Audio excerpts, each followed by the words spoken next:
এবং রিসার্চ বেড়ে যাবে এবং chemistry, biochemistry, molecular chemistry, physics and pharmacy, they need this kind of lab for their research, and it's very important.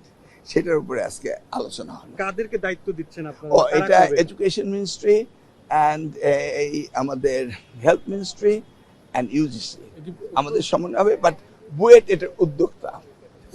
Fund বা budget এখন কথা হয়নি, আমরা টোটাল প্রপোজালটা হাতে পাবো, পাওয়ার পরে education ministry, health ministry, BUET এবং ইউজিসি আমরা বসে এটাকে অর্গানাইজ করব।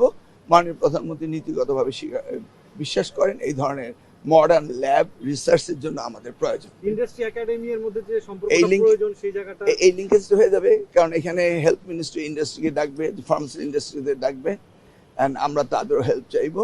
একটা মডার্ন ল্যাব আমাদের এই মেডিসিন উপর রিসার্চ করার জন্য করতে হবে। That's the main. প্রতিটি প্রতিষ্ঠানেই না এটা একটা কমন ল্যাব হবে, হাই রিসার্চ ওরিয়েন্টেড ড্রাগ নিয়ে রিসার্চ হবে, সিনথেটিক ল্যাব।